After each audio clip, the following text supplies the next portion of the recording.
Hello guys, good noon everyone. So nanatili kami dito ni Boy sa palaisdaan. Para tuloy pa rin ang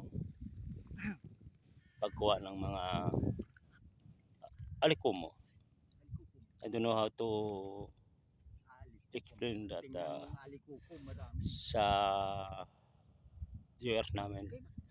Pero nasabi ko na kinakain yan dito. Ayan pa si Miboy.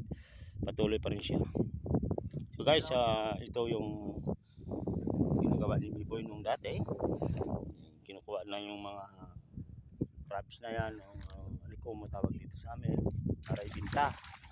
Dalawa sa isang ano.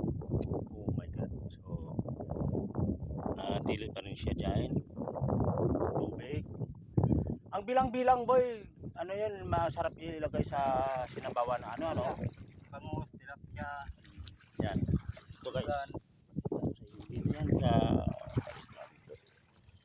masarap ilagay sa ano. Mga sariwa kasi yung mga ano dito. Yan. Marami-rami konti na. Nakuha na dito. Ha? Oh my god. May patak sa puto, may patak balik. Yeah. So, medyo nagutom lang ako boy. Tama na yan siguro. At napahiwating na natin yung mga nakaraan.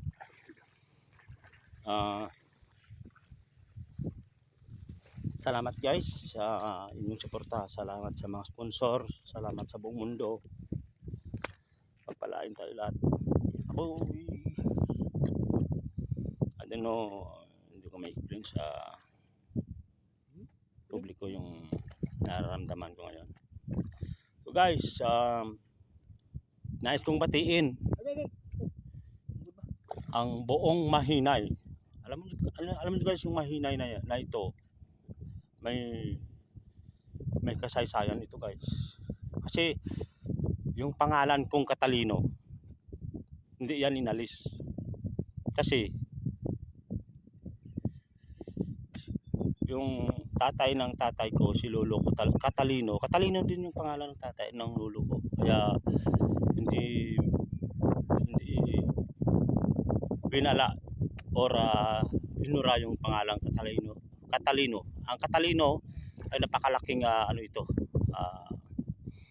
kahulugan para sa akin. Kasi ang Catalino na yan nang mula sa lungsod ng Negros, pumunta dito sa Iloilo. Yun ang habang nagpa-vlog ako, ibahagi ko na to. Gusto ko nang ibahagi. Nag-asawa yung lolo Catalino sa pinsan ng dating mayor na si Lolo Ramon Anchojos na si Lola Tomasa. Ang anak nila ay sila tatay Godofredo Mahinay, tapos yung dalawang anak, kapatid niyang babae. So ngayon, bago namatay si tatay, may pangarap siya na hanapin yung pamilya ni tatay niya, si Catalino Mahinay. Mula nang lumaki si tatay at nakapag-asawa at na ipanganak kami lahat, hindi niya nakita yung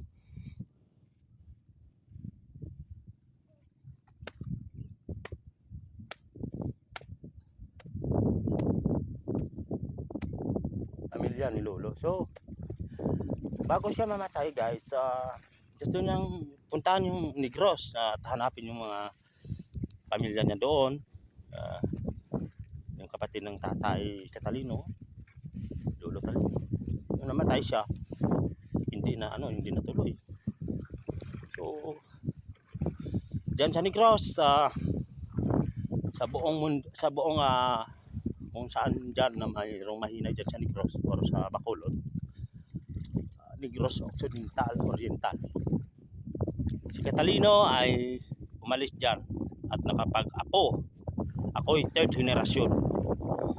Si Catalino nanatiling buhay hanggang ngayon. Gusto namin makita ang aming pamilya. Yun ang nais ni tatay, yun ang yung ano na dati yung bago siya namatay. Nag-usap kami noon. Malaki na ako. May asawa na nga ako nung namatay siya. So, kung sino man ang nakakilala kay Catalino Mahinay dyan sa Negros, Oriental o Occidental. O, nandito yung pamilya niya. Matagal na namin kayo gusto makita at makapili. Oo. Salamat sa inyo lahat. Pagpalain tayo, Pamilya Mahinay. Catalino Mahinay na natili na hinahanap ang kanyang pamilya. Thank you guys. I love you so much at maalis na kami ni Miboy. Boy, tama yan siguro marami na boy. Boy, nakikita niyo si Miboy kung ano ginagawa niya. Anak ng Anak ng kubra. kobra. Ay, pakita mo na boy. Yun, maliit. Yung tawag dito tangkig. Yun ang snake or ahas dito sa ano Anak ng kubra. sa palaisda. Yan. Papalik tayo. Aalis na kami guys. Nakaramdam na ako ng gutom. Pagpalain tayo lahat. God bless you all. I love you buong mundo.